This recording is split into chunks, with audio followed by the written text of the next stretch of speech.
I'm Samantha Anderson, Director of Communications for Newton Public Schools, and I'm here with Superintendent Van Rankin for yet another Board of Education recap, as well as a just Q&A session. Feel free to ask any questions you may have about the board meeting, about the district in general, and we'll answer them as best we can. The answer may be we'll get back to you later, but that's okay too.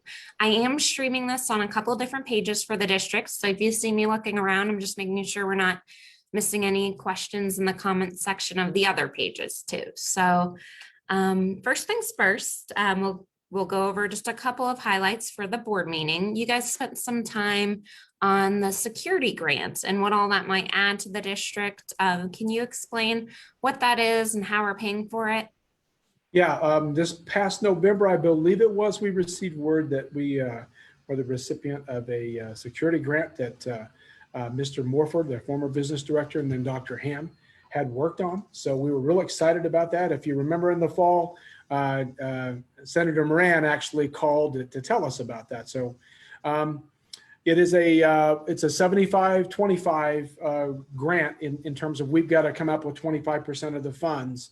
So when out of our capital outlay or whatever funds we want to look at, we initially put out some requests for proposals and had to pare that back quite a bit. So Dr. Decker had put out another request for proposals that was more precise in terms of what we were looking for.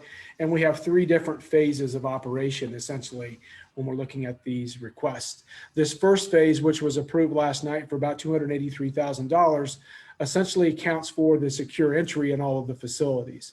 And you think secure entry, you think only one entry coming in, but a lot of our facilities have several places where secure entry is required in terms of having a camera or some kind of a card system. And so within that particular section, that first phase, we've accounted for that. We should have the person that won the bid or the group was DH Pace. And the goal is to have all this stuff operational in the fall when kids return. So real excited about that. The second phase we're looking at will be some additional cameras or replacing existing cameras. We also want to look at some areas where we know we could probably use some cameras that we don't have, like some drop-off spots and things like that. So, and then the third phase, if we have any funds left over, will be some more future expansion or capacity to expand. The one thing that Dr. Decker and his team have done really well is ensured that this system that is in place is expandable in the future. So it'll allow us, when funds are available, if we can't do everything within that third phase or even parts of the second, whatever additions we need to add, we can later because they'll be compatible. So real excited about that.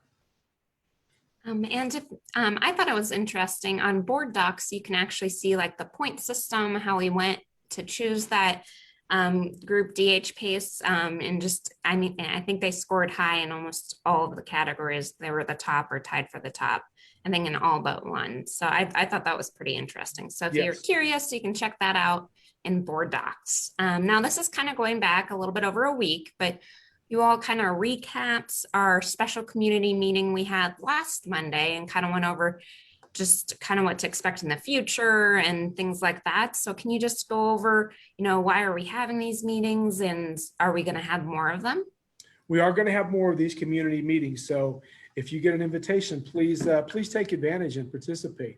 Really, the purpose of these meetings is to learn from our communities what they want from us, frankly, what a Newton graduate should look like, what kinds of things they should know, understand, and be able to do, and essentially give us input into the things you think we're doing well and the things that we should improve upon. So we had our first community round with this. I'd already met with 2 different student groups asking these same 3 questions earlier this spring at the high school.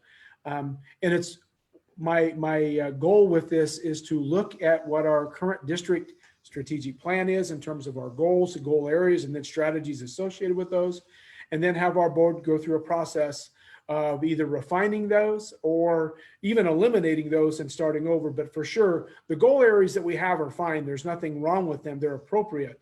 but do the strategies that we have in place, are they going to allow us to achieve those goals at the level we want? So one of the things in conferring with my board, I just asked them some of the same questions, but I also earlier in the year, asked them to rate what they felt were strengths and weaknesses about our goals and what we needed to do. And the overwhelming majority of the input I received from them was we need to ask our people. So that's what we're going to be doing over the course of this spring and early summer.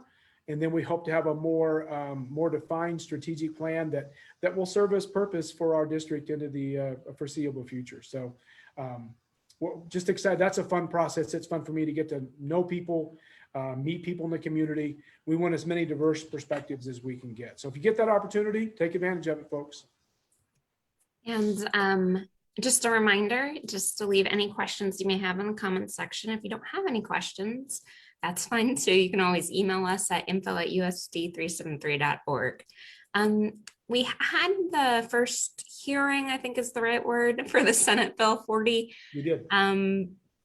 Trial about the masks and the future of the district. Do you have an update on where we are in that? Well, that hearing, the findings of that were released a week ago this past Monday at a special board meeting. And those are posted in board docs when you look at that corresponding special board meeting in terms of those minutes. This has been advanced up to the district court level on appeal. The individual, the requester, was not satisfied with the result, and per the Senate Bill 40 legislation and the law that was signed by Governor Kelly, we will be in district court to defend our position in that particular case. So that's coming up pretty soon. All right, we just got a question from a parent. She was wondering what we're planning on doing about just bullying in our schools, maybe, Chisholm and other schools, if what we plan to do, because it's a pretty, it happens in most schools, sadly, but there are things we can do to try to help with it. Are there certain plans in place to help with bullying in our schools? Well, we have our bullying policies, obviously, and plans in place.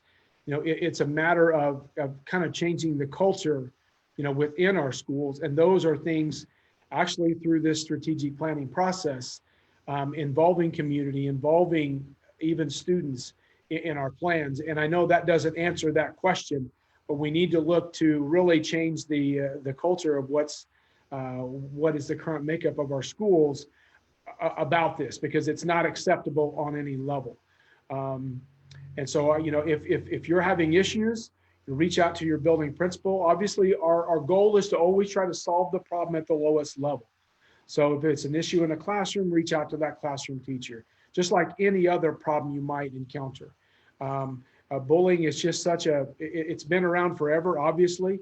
I will never minimize that. It's been a focus by our Kansas State Board of Education for the last several years. They actually had a bullying task force. This district spent a lot of time in trying to beef up or shore up the policies and procedures as it relates to that. So, we're trying to follow through on those. I can tell you that our buildings are responsive in that regard. I know as parents, if your kid's going through a tough time in that regard, you're thinking, you're not doing anything as a school. Well, you don't know what we're doing a lot of times. Well, we can never share what we did with respect to student discipline unless it's your child. We will share that with you, but we won't share, what we've done with another student in terms of discipline and things like that. But it's a very emotionally charged issue. I hate that it happens. And, we will continue to do what we've been doing and try to engage our school community, help us learn how we can better deal with those instances. I know there was an issue on Facebook recently, from what I've been told, about some bullying taking place up there. And I know Mr. Maniga and Mr. Nullick, as well as all the staff, are really working very, very hard to address those issues. So this time of year, springtime, and I think we're coming out of I hate to say the COVID slump, but we've had kids on campus now for quite some time, and the news perhaps has worn off on that. And we have seen an uptick in behaviors, not just at Chisholm in that regard. So just keep communicating, keep trying to work with the buildings, reaching out. If you're not getting resolution, reach out to my office. I will obviously ask you to reach out first to those buildings to see what they can do to help, because they're in the thick of that. But we will do everything we can to help you in that regard as a parent or student. All right. And kind of to get back to the board meeting, we did have Representative Owens and Anderson visit us towards the beginning of the meeting, and they were answered questions that the board had, gave updates. What were some of the major topics that were covered during those updates? Well, there was a lot of stuff from a policy and a financial perspective, a funding perspective related to education this year that's tried to come through, come down the pike a little bit. Some of the things, there's been a lot of bills vetoed, frankly, and some that's never came out of both chambers. For example, the large funding bill that had a lot of policy provisions, if you get a chance. I will say, before I jump in too much, I appreciate Representative Owens and Anderson for taking the time and meeting with my board last night. They were here for about a half hour. Watch that video, folks. You can kind of get an idea where people stand and things. I think that they did a great job of explaining their positions and why. Senator McGinn was not able to attend, and the reason she was not is because she was actually working on some of the omnibus budget issues in the Senate at that time last night within her committee assignments. And Representative Owens, I believe, said he was going up there today to do some of the same. But the large funding bill that had a bunch of policy provisions never made it out of the Senate. It made it out of the House, but because of all the policy provisions being attached, it did not make it out of the Senate. So right now, they're going to have to go back to the drawing board to ensure that we have the Gannon case is fully funded, as is required by law. The Kansas Supreme Court obviously retains jurisdiction over that. So we're kind of in wait and see mode as it relates to education funding for next year. A couple of other things that were passed out of both chambers, but the governor vetoed three, for example. One is the transgender bill, Senate Bill 55, that was about being able to participate in sports. And so that was vetoed by the governor. There we can read in the local papers and stuff and on social media about that. House Bill 2089 dealt with a firearms safety course that was also vetoed by the governor. I think one of the biggest issues associated with that, I think I made that statement last night. One problem is there was no choice in terms of curriculum. You had to select the NRA approved curriculum, and usually when you take away local control, that if you watch that video from the board meeting, my board members were pretty adamant about local control, which I also appreciate. But when you remove that, it makes things a little tougher. The other thing was the civics and the literacy, House Bill 2039 that was passed and out of both chambers and went to the governor. Once again, the issue there was the local control. The governor felt the Kansas State Board of Education is the one that should be setting those standards as it relates to assessments and also to curriculum. So she vetoed that bill. I struggle with, one test you have to pass for graduation. Among the reasons I struggle with that is some of us are great test takers. I shouldn't say some of us. Some people are great test takers. Some people are not. Making that a high stakes test where you have to pass it to graduate. We got into that realm with No Child Left Behind, and the goal we have to have 100% proficiency for kids in reading and math. And we became great test takers. We really taught kids how to take tests well, but did we teach them how to learn and those kinds of things? So that was my philosophical disagreement in that regard, and I will always say that. I know some kids that can pass a test that don't know a darn thing about the subject they were taking the test on because they're good test takers. So I struggled with that. The financial literacy piece, a lot of school districts, ours included, already has a financial literacy class that our kids have to pass in order to graduate. But I'll go back to those again. Even just because we teach it doesn't mean the kids got it. And I really think that we need to do a lot more in that area in terms of actual application and not just learning. That was another issue I had with, frankly, the civics test. So you can regurgitate a bunch of facts, but what do you know about civics and how are we engaging? So they're very busy up there this year. It's been an interesting session and it's going to continue. If I remember right, Sam, they thought about 7 or 10 days when it begins next week. I think it'll be a little longer, frankly, but we'll see what happens. I do appreciate, once again, I'll reiterate, both representatives for being there last night.